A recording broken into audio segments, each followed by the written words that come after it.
Nous allons avoir une alternance de chants, de deux petites vidéos de 9 minutes chacune qui illustreront la très belle lettre que le pape émérite Benoît XVI a écrite le 4 mai et qu'il a publiée le 15 mai pour le centenaire de la naissance de Saint Jean-Paul II, voilà, où il retrace un peu sa vie et insiste sur quelques points. C'est ce texte-là qui sert de support à ces deux petites vidéos en intégralité. Voilà, il y aura des chants et puis il y aura quelques extraits de textes de Saint Jean-Paul II. Commençons tout de suite par le chant.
Lettre du pape Benoît XVI, Cité du Vatican, 4 mai 2020, pour le centenaire de la naissance du Saint-Pape Jean-Paul II. Le 18 mai, cela fera 100 ans que le pape Jean-Paul II est né dans la petite ville polonaise de Wadowice.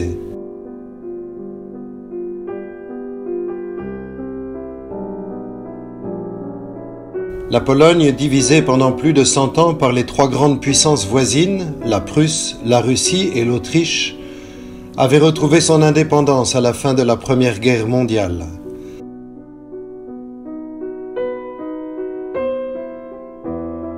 Ce fut un départ plein d'espoir, mais aussi de difficultés, car la pression de deux grandes puissances, l'Allemagne et la Russie, continuait à peser sur l'État qui se réorganisait. C'est dans cette situation de détresse, mais surtout d'espoir, qu'a grandi le jeune Karol Wojtyła. Il a très tôt perdu sa mère, son frère, et finalement son père, de qui il avait appris une piété profonde et chaleureuse.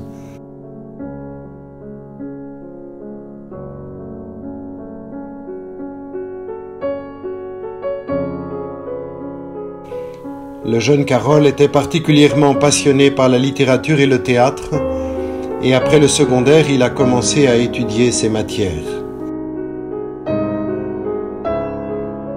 Afin d'éviter la déportation à l'automne 1940, il se mit à travailler dans une carrière qui appartenait à l'usine chimique Solvay, écrit-il dans « Ma vocation, don et mystère ».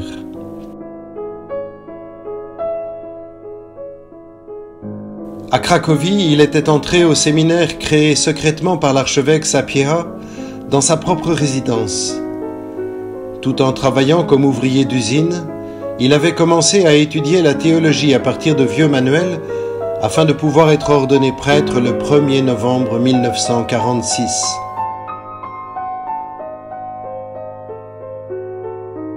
Bien sûr, il n'a pas seulement étudié sa théologie à partir de livres, mais aussi de la situation spécifique qui l'entourait, son pays et lui. C'est en quelque sorte caractéristique de toute sa vie et de son travail. Il étudie les livres, mais éprouve et souffre les questions au-delà des seules pages imprimées.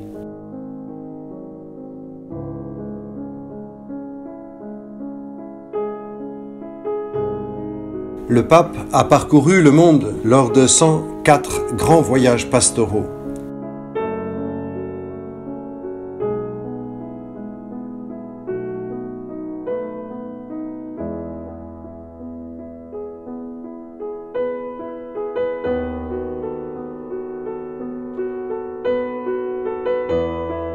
Il a partout proclamé l'Évangile comme une joie, accomplissant ainsi sa mission de mettre en avant le bien, de mettre en avant le Christ.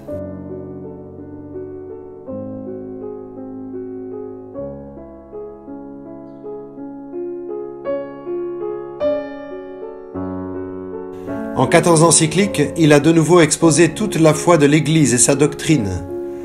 Ce faisant, il a inévitablement déclenché une certaine opposition dans les églises d'Occident envahies par le doute. Non abbiate paura, aprite, anzi spalancate le porte a Cristo.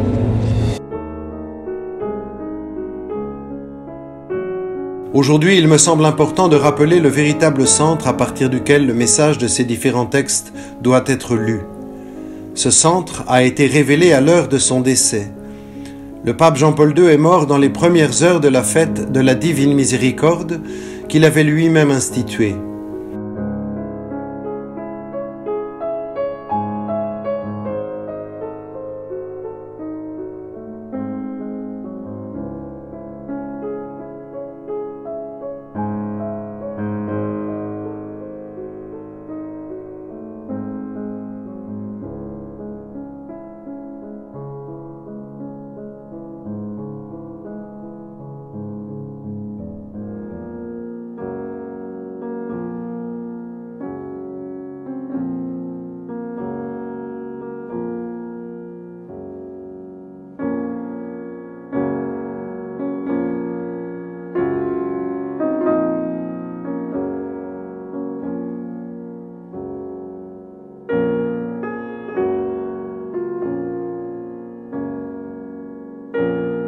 Permettez-moi d'ajouter une remarque personnelle qui révèle un aspect important de l'être et de l'œuvre du pape.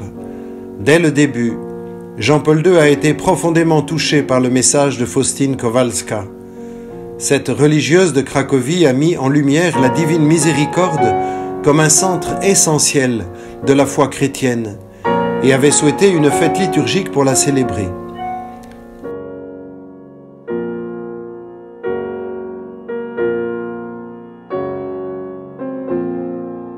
Après consultation, le pape avait prévu de la fixer au dimanche in albis. Il n'était certainement pas facile pour le Saint-Père d'accepter notre refus, mais il le fit en toute humilité et accepta même une deuxième fois notre avis négatif.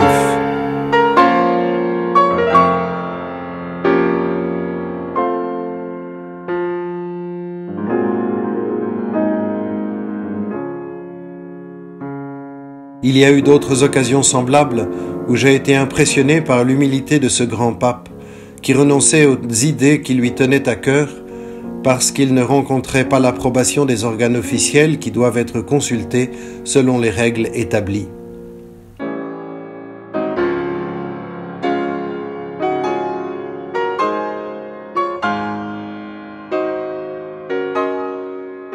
Tandis que Jean-Paul II vivait ses derniers instants dans ce monde, la fête de la Divine Miséricorde venait de commencer avec la prière des premières vêpres.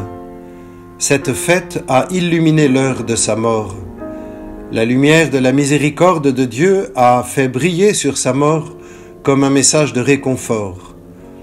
Dans son dernier livre, Mémoire et Identité, publié en quelque sorte à la veille de sa mort, le pape résuma encore une fois le message de la Divine Miséricorde. Il y souligna que si sœur Faustine mourut avant les horreurs de la Seconde Guerre mondiale, elle avait déjà donné la réponse du Seigneur à cette horreur insupportable.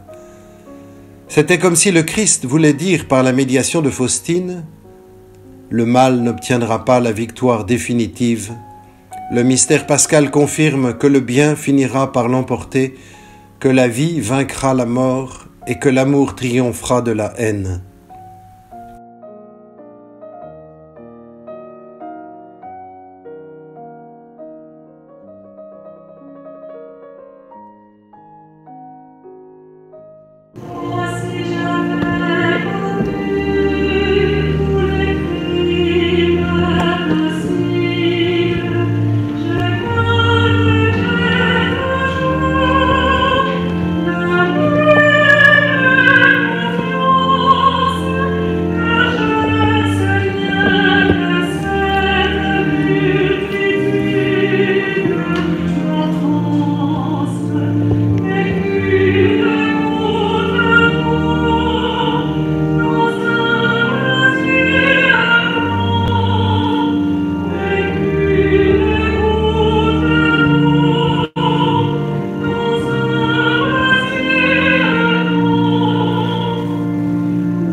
Dans l'encyclique Le Rédempteur de l'homme, la première encyclique du pape, le 4 mars 1979. Le Rédempteur de l'homme, Jésus-Christ, est le centre du cosmos et de l'histoire. Vers lui se tourne ma pensée et mon cœur en cette heure solennelle que l'Église et toute la famille de l'humanité contemporaine sont en train de vivre. Dieu est entré dans l'histoire de l'humanité Et comme homme, il est devenu son sujet, l'un des milliards, tout en étant unique. Par l'incarnation, Dieu a donné à la vie humaine la dimension qu'il voulait donner à l'homme dès son premier instant. Et il l'a donnée d'une manière définitive, de la façon dont lui seul est capable, selon son amour éternel et sa miséricorde, avec toute la liberté divine. Il l'a donnée aussi avec cette munificence qui, devant le péché originel et toute l'histoire des péchés de l'humanité, devant les erreurs de l'intelligence, de la volonté et du cœur de l'homme, nous permet de répéter avec admiration les paroles de la liturgie. Heureuse faute qui nous valut un tel et si grand Rédempteur. C'est précisément ici, frères, fils et filles très chers, que s'impose une réponse fondamentale et essentielle, à savoir l'unique orientation de notre esprit, l'unique direction de notre intelligence, de notre volonté et de notre cœur est pour nous le Christ, Rédempteur de l'homme, le Christ, Rédempteur du monde. C'est vers lui que nous voulons tourner notre regard, parce que c'est seulement en lui, le Fils de Dieu, que se trouve le salut, et nous renouvelons la proclamation de Pierre. Seigneur, à qui irons-nous? Tu as les paroles de la vie éternelle.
Dans l'encyclique Redemptoris Missio, 11 ans plus tard, le mois de décembre 1990, la mission de Christ Rédempteur confiée à l'Église est encore bien loin de son achèvement. Au terme du deuxième millénaire après sa venue, un regard d'ensemble porté sur l'humanité montre que cette mission en est encore à ses débuts et que nous devons nous engager de toutes nos forces à son service. Le contact direct avec les peuples qui ignorent le Christ m'a convaincu davantage encore de l'urgence de l'activité missionnaire à laquelle je consacre la présente encyclique. Le Christ est l'unique médiateur entre Dieu et les hommes. Les hommes ne peuvent donc entrer en communion avec Dieu que par le Christ, sous l'action de l'Esprit. Sa médiation unique et universelle, loin d'être un obstacle sur le chemin qui conduit à Dieu, est la voie tracée par Dieu lui-même, et le Christ en a pleine conscience.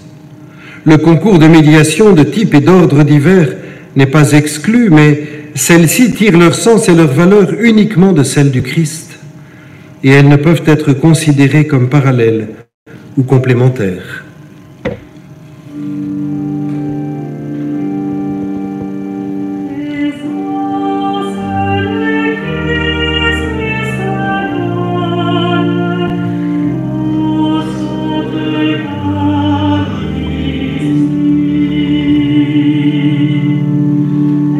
Oh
Le 25 mars 1987, Jean-Paul II publie l'encyclique Redemptoris Mater, la mère du Rédempteur. Et maintenant, debout au pied de la croix, Marie est témoin, humainement parlant, d'un total démenti de ses paroles. Son fils agonise sur ce bois comme un condamné, objet de mépris, abandonné des hommes, homme de douleur, méprisé, nous n'en faisions aucun cas. Il était comme détruit. Comme elle est grande, comme elle est alors héroïque, l'obéissance de la foi dont Marie fait preuve face au décret insondable de Dieu. Comme elle se livre à Dieu sans réserve, dans un complet hommage d'intelligence et de volonté à celui dont les voies sont incompréhensibles. Et aussi comme est puissante l'action de la grâce dans son âme, comme est pénétrante l'influence de l'Esprit Saint, de sa lumière et de sa puissance. Ainsi commença à se former un lien spécial entre cette mère et l'Église. L'Église naissante était en effet le fruit de la croix et de la résurrection de son Fils. Marie, qui depuis le début s'était donnée sans réserve à la personne et à l'œuvre de son Fils, ne pouvait pas ne pas reporter sur l'Église dès le commencement ce don maternel qu'elle avait fait de soi. Après le départ de son Fils, sa maternité demeure dans l'Église comme médiation maternelle. En intercédant pour tous ses fils, la mère coopère à l'œuvre salvifique de son Fils, Rédempteur du monde.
Pendant toute sa vie, le pape a voulu s'approprier subjectivement le centre objectif de la foi chrétienne, la doctrine du salut, et aider les autres à se l'approprier.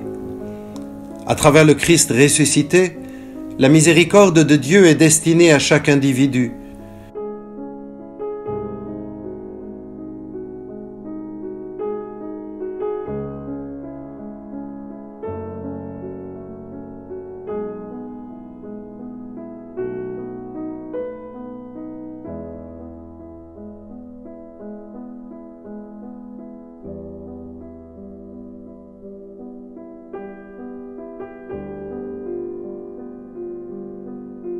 Bien que ce centre de l'existence chrétienne ne nous soit indiqué que par la foi, il est aussi philosophiquement significatif.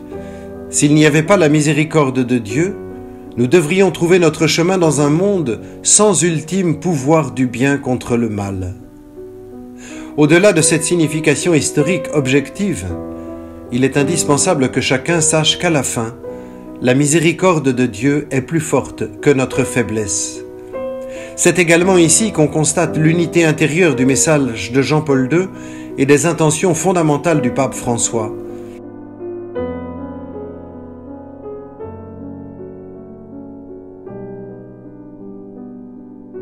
Jean-Paul II n'est pas un rigoriste moral comme certains l'ont en partie représenté. En rappelant que la miséricorde divine est au centre, il nous permet d'accepter l'exigence morale, même si nous ne parvenons jamais à l'accomplir pleinement. Nos efforts moraux se font à la lumière de la miséricorde divine, qui est une force de guérison pour notre faiblesse.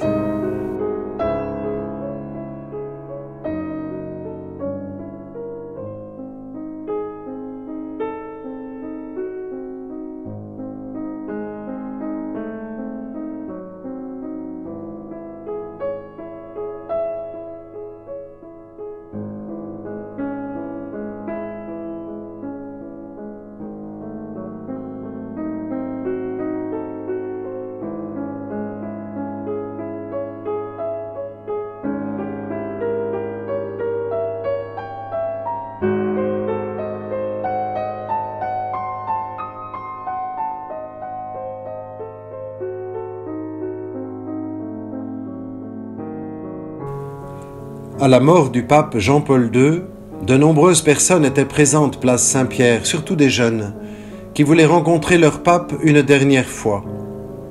Je ne peux pas oublier le moment où Monseigneur Sandri a annoncé le décès du pape, et moins encore le moment où la grande cloche de Saint-Pierre a repris ce message. Le jour des funérailles, il y avait beaucoup de pancartes qui portaient l'inscription « Santo subito ». C'était un cri partout provoqué par la rencontre avec Jean-Paul II, pas seulement sur la place, mais aussi dans divers milieux intellectuels. On a discuté l'idée de donner à Jean-Paul II le titre de Jean-Paul le Grand. Le mot « saint » indique la sphère de Dieu et le mot « grand » la dimension humaine. Selon les normes de l'Église, la sainteté peut être reconnue par deux critères, les vertus héroïques et le miracle. Ces deux critères sont étroitement liés parce que l'expression vertu héroïque ne signifie pas une espèce d'exploit olympique, mais bien que, dans un fidèle, se révèle quelque chose qui ne vient pas de lui et qui rend l'œuvre de Dieu visible en lui et à travers lui. Il ne s'agit pas d'une compétition morale, mais de renoncer à sa propre grandeur. Ce qui est en cause, c'est qu'une personne laisse Dieu travailler en elle, et ainsi le travail et la puissance de Dieu deviennent visibles à travers elle.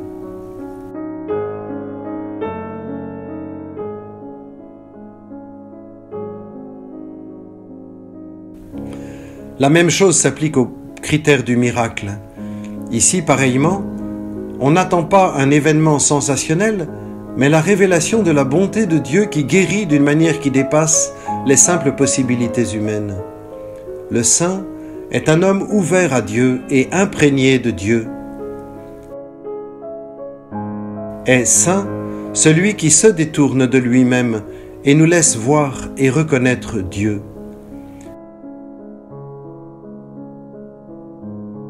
Vérifier cela juridiquement dans la mesure du possible, C'est le sens des 2 procès de béatification et de canonisation.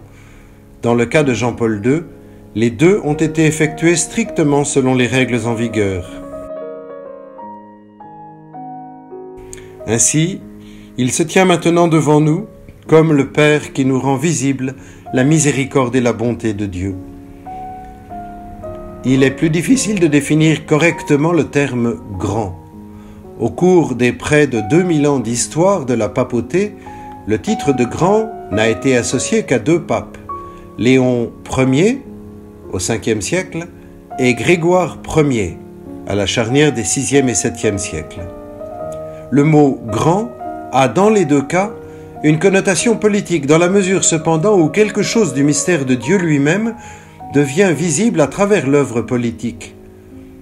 En parlant avec lui, Léon le Grand réussit à convaincre Attila, le prince des Huns, d'épargner Rome, la ville des princes des apôtres Pierre et Paul.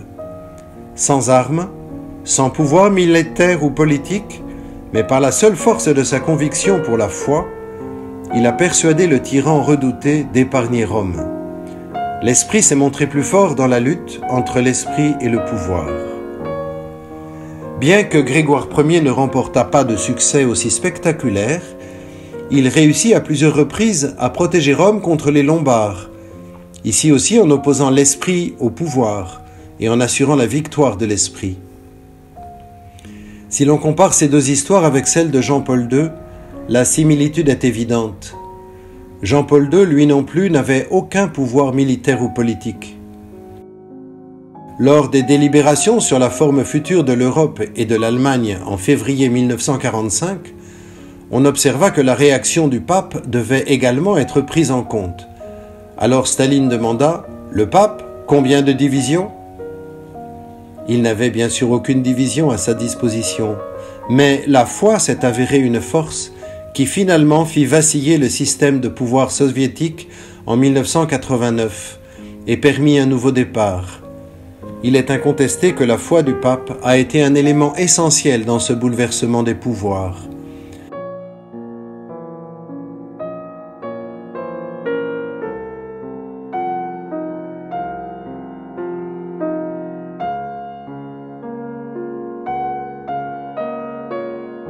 Ainsi, la grandeur qui est apparue dans Léon Ier et Grégoire Ier est certainement visible ici aussi. La question de savoir si l'épithète « le grand » prévaudra ou non doit être laissée ouverte. Il est vrai que la puissance et la bonté de Dieu sont devenues visibles pour nous tous en Jean-Paul II. À l'heure où l'Église souffre à nouveau de la tribulation du mal, c'est pour nous un signe d'espoir et de confiance. Cher Saint Jean-Paul II, priez pour nous. Signé Benoît XVI.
le pape a commencé par 3 encycliques sur la Sainte Trinité, Redemptorum Hominis, le Rédempteur de l'homme, sur le Christ, Dives in Misericordia, sur le Père riche en miséricorde, et puis l'encyclique sur l'Esprit Saint, Dominum et Vivificantem. Un extrait de Dives in Misericordia, publié le 30 novembre 1980. Tout homme peut expérimenter de manière unique la miséricorde, c'est-à-dire l'amour qui est plus fort que le péché. Parce que le péché existe dans ce monde que Dieu a tant aimé qu'il a donné son Fils unique, Dieu qui est amour ne peut se révéler autrement que comme miséricorde. Cela correspond non seulement à la vérité la plus profonde de cet amour qu'est Dieu, mais aussi à la vérité intérieure de l'homme et du monde qui est sa patrie temporaire. La miséricorde, en tant que perfection du Dieu infini, est elle-même infinie. Infinie donc, et inépuisable est la promptitude du Père à accueillir les fils prodigues qui reviennent à sa maison. Infinies sont aussi la promptitude et l'intensité du pardon qui jaillit continuellement de l'admirable valeur du sacrifice du Fils. Aucun péché de l'homme ne peut prévaloir sur cette force ni la limiter. Du côté de l'homme, seul peut la limiter le manque de bonne volonté, le manque de promptitude dans la conversion et la pénitence, c'est-à-dire l'obstination continuelle qui s'oppose à la grâce et à la vérité, spécialement face au témoignage de la croix et de la résurrection du Christ. C'est pourquoi l'Église annonce la conversion et y appelle. La conversion à Dieu consiste toujours dans la découverte de sa miséricorde, c'est-à-dire de cet amour patient et doux comme l'est Dieu créateur et Père. L'amour auquel le Dieu et Père de notre Seigneur Jésus-Christ est fidèle jusqu'à ses conséquences extrêmes dans l'histoire de l'alliance avec l'homme, jusqu'à la croix, à la mort et à la résurrection de son Fils. La conversion à Dieu est toujours le fruit du retour au Père riche en miséricorde.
La question de la vie a été aussi un souci constant de Saint Jean-Paul II. Et cette encyclique, l'Évangile de la vie, qu'il a publié en 1995, il y a donc 25 ans, le 25 mars de cette année 95, pour suggérer un lien entre l'évangile de la vie et celle qui a reçu l'auteur de la vie et qui l'a porté, nous a donné des pages magnifiques sur le sens de la vie et l'amour pour la vie. L'évangile de la vie est au cœur du message de Jésus. L'homme est appelé à une plénitude de vie qui va bien au-delà des dimensions de son existence sur terre, puisqu'elle est la participation à la vie même de Dieu. La profondeur de cette vocation surnaturelle révèle la grandeur et le prix de la vie humaine, même dans sa phase temporelle. Une réalité sacrée qui nous est confiée pour que nous la gardions de manière responsable et que nous la portions à sa perfection dans l'amour et dans le don de nous-mêmes à Dieu et à nos frères. Il est urgent de se livrer à une mobilisation générale des consciences et à un effort commun d'ordre éthique pour mettre en œuvre une grande stratégie pour le service de la vie. Nous devons construire tous ensemble une nouvelle culture de la vie. Nouvelle parce qu'elle sera en mesure d'aborder et de résoudre les problèmes inédits posés aujourd'hui au sujet de la vie de l'homme. Nouvelle parce qu'elle sera adoptée avec une conviction forte et active par tous les chrétiens. Nouvelle parce qu'elle sera capable de susciter un débat culturel sérieux et courageux avec tous. L'urgence de ce tournant culturel tient à la situation historique que nous traversons, mais elle provient surtout de la mission même d'évangélisation qui est celle de l'Église. En effet, l'Évangile vise à transformer du dedans, à rendre neuve l'humanité elle-même. Il est comme le levain qui fait lever toute la pâte et comme tel, il est destiné à imprégner toutes les cultures et à les animer de l'intérieur, afin qu'elles expriment la vérité tout entière sur l'homme et sur sa vie. La première action fondamentale à mener pour parvenir à ce tournant culturel est la formation de la conscience morale au sujet de la valeur incommensurable et inviolable de toute vie humaine. Il est d'une suprême importance de redécouvrir le lien inséparable entre la vie et la liberté. Ce sont des biens indissociables. Quand l'un de ces biens est lésé, l'autre finit par l'être aussi. Il n'y a pas de liberté véritable là où la vie n'est pas accueillie ni aimée, et il n'y a pas de vie en plénitude sinon dans la liberté.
dernière lecture que nous ferons dans cette veillée, un extrait de Veritatis Splendor.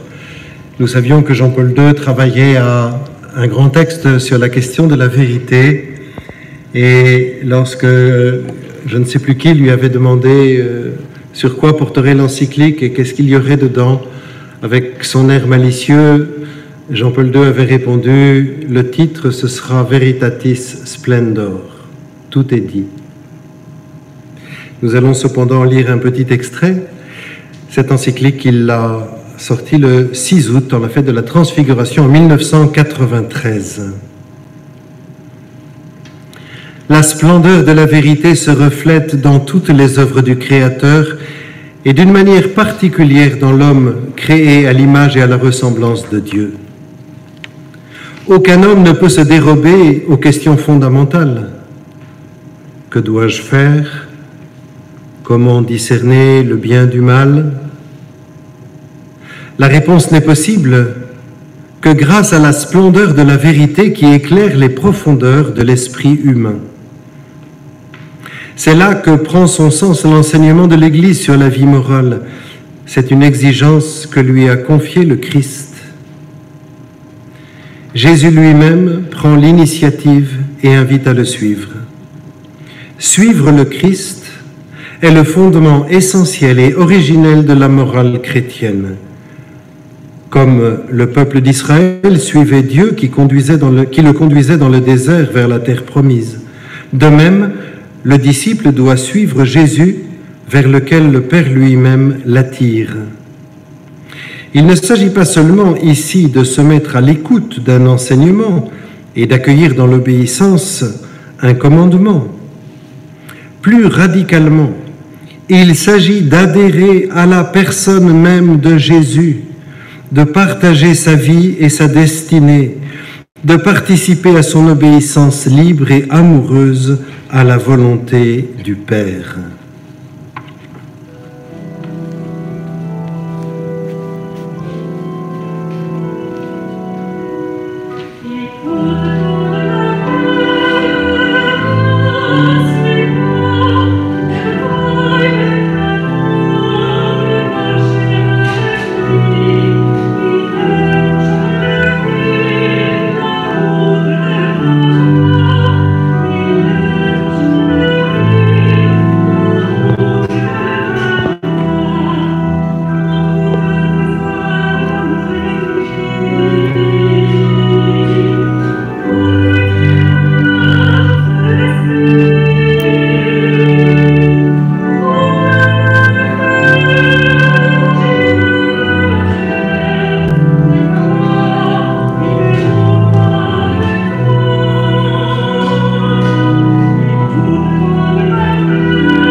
Pour terminer cette veillée, tournons-nous vers Dieu notre Père,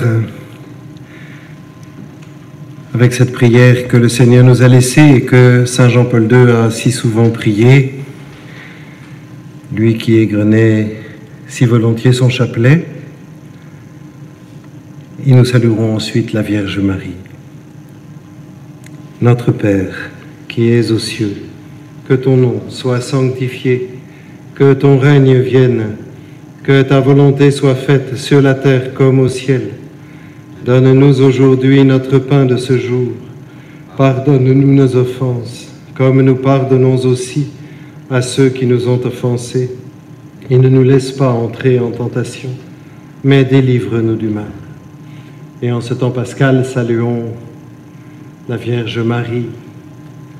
Regina Celi letare, alleluia, quia quemero este portare, alleluia, resurrexit sicut dixit, alleluia, ora pro nobis Deum, alleluia.